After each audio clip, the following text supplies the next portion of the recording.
Dosha Lyfe TV, baby. What it do? It's been a long time.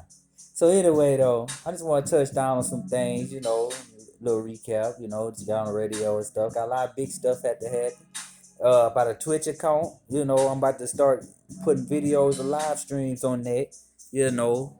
So keep a lookout. So anyways, though, back to business.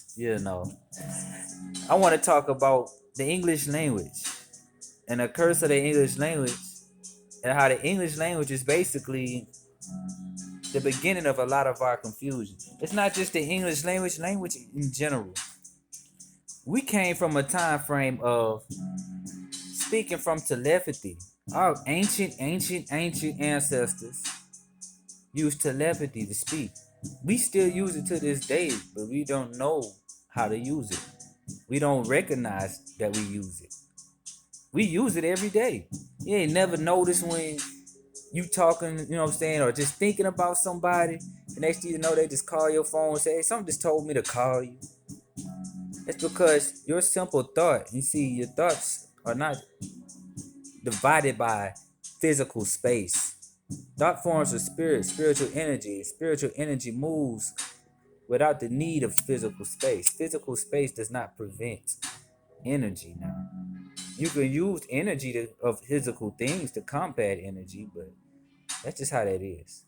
So, with that being said, though, back to the language thing, when it comes to English. We use telepathy, to communicate images. And we also were able to communicate images through sound and able to perceive it in our mind. Some of these sounds, we can trace sounds down to symbols. What if a symbol is representation of a frequency? Each symbol is significant. Each alphabet is a symbol. The universe communicates through symbology. Every alphabet is a symbol. As I smoke my mugwort rose petals and other stuff. But anyway, everyone is a symbol. And the universe communicates through it. So when the universe communicates through symbols, and you bind these symbols to carry their own frequency of sound and vibration. The straight lines representing the masculine energy of the symbol. The curvy lines representing the feminine energy. So it's the divine feminine and divine masculine. Not the gender, but the actual energy. Now, down to these symbols, each symbol, when you bind them together, you create a spell, which is a combination of certain symbols that channel a frequency or a spiritual energy. Every word that you speak channels an energy. When you bind these words together, you create sentences. Think about this. You're getting sentenced to that energy by speaking. So, with that being said, and when you sing it, it's called a ghost spell or a gospel. Especially when you do it to a rhythm or a beat and put it on a more secure frequency. But now, things with these alphabets and symbols. Look at the Asian culture and stuff. You see a lot of Chinese language. The symbol for happiness really literally looks like a house with a sun over it and a man with his arms out smiling. In a sense to me, I might be remembering the wrong thing.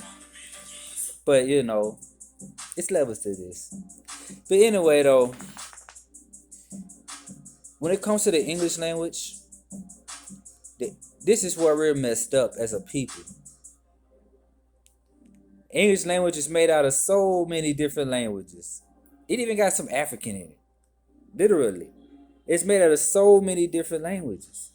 Mostly Dutch, mostly French, Dutch, a lot of European languages, Anglo-Saxon languages, and Latin. When it comes to Latin, they use Latin to create the religious and the courtroom aspect of the language, because the Latin words is tied to more divine things and things that's dealing with contract and of that nature. And when it comes to contracts is, think about this. You and your mama, you sign a contract in the spiritual plane to be born. You know what I'm saying? And in your womb of the mother, You know what I'm saying? In labor, you're working. You're in labor. You know what I'm saying? And then you give birth. Like when you're in labor, you know what I'm saying? You might cause contractions and all that stuff. It's your mama. It's contracts. It's working. What you doing when you do construction? You building. You're contracting. Think about that. But now, I'm getting off subject, but not too much off subject because it even pertains to the court aspect and all the other things.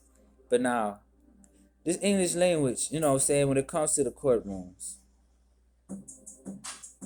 on all the paperwork, you have to recognize not just the courtrooms, but the Bible as well. Because the courtrooms are based off the Bible, off the Europeans that wrote it. Now,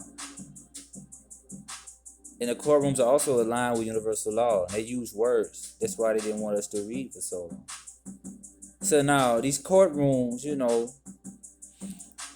when it comes to the Latin definitions, when it comes to the Latin, there's so much Latin in the English language. There's so many of the words which we use. And I would say about a good 28%. So a good fourth almost. Or about a fourth of our English language is Latin. And the words that we use in Latin in the courts in the Bible is basically based off the actual true definition of these words. But when we speak in a day-to-day basis, we're speaking these words on a social level with different meaning. Let me give you an example. Dark and evil. You know dark just means darkness. But they said darkness is evil. What if I was to say evil means love and darkness is of the soul realm because the darkness gave birth to the light. And that's the mother to the father, which is the light. So think about that. See, they use words to put you in a sense of confusion. Another word for speaking confusion is babbling. Babbling like you're babbling on blah blah blah. You remember the story of the Tower of Babel? Think about that. The Tower of Babel. It means babbling. We were speaking telepathy. The Tower of Babel just means a tower of confusion. It doesn't mean it was a physical tower. What is a Nimrod? They were talking about King Nimrod in that Bible story. The one, the first king that wore a crown. Why is he wore a crown? Made out of gold. Because gold raises your IQ and you can communicate telepathy easier. You'll have more, connected senses. So, I mean, it's really deep. Everything is connected and interconnected. It's so hard to stay on subject when everything is so interconnected. So you have to bear with me. Because I'll see these avenues and I'll just branch out. But now, it's very deep. You gotta pay attention to the words you speak. A lot of these people will speak these words. You know what I'm saying?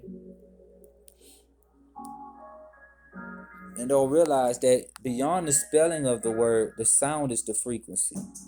So there's a lot of words that match up with other words, and believe it or not, they actually do pertain to the same meaning.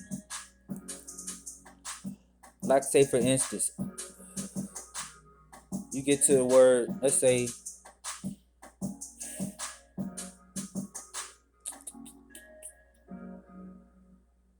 I need a word. Shit.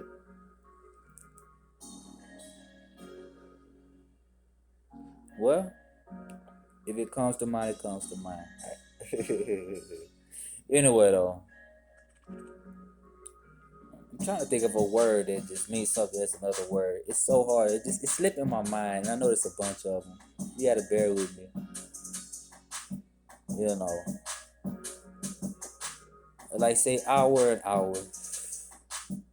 Hour and hour. You are time. Hours. Time is hours. I don't know. I'm just thinking now. I'm just thinking off the head. A lot of the times y'all gotta let your thoughts just connect. Because when I do speak this stuff, it's really coming fresh off the head. I don't write everything down. It's not as professional, but you about to see some changes. I love this YouTube stuff now. So, with this going on, English language, it can be confusing. We will speak these words. We will speak these words and not even realize that we're speaking on ourselves. we would basically, like say, a lot of people would say F love and all that there, not realizing love is not an emotion, it's a growth. Love is growth, evolution, evolution, evil with a V, evolve, even L, even Elohim. Let me break down that. You are the tree of life. You are the atoms that contain the love, which is the Eve, which helped you rise up your kundalini to your third eye, your forbidden fruit, so you can think like a god. The mind's eye that Christ said to keep open in the Bible if you're religious. So don't think thinking like a god is wrong. Even in the Bible, it says ye are gods. So it's a little message to leave you with. I didn't speak on much today. Just want to let you know, pay attention to the words you speak. You're speaking spells on yourself. If you're always speaking negative things, you tend to believe it. Let me tell you how the throat chakra works. When you're speaking spells on yourself, when you speak spells, you tend to believe it. I'm just going to put this in the next video. But anyway, Dosha Lyfe TV. Like, subscribe to my channel. Subscribe. So I can start going live. Thank you. Peace, family.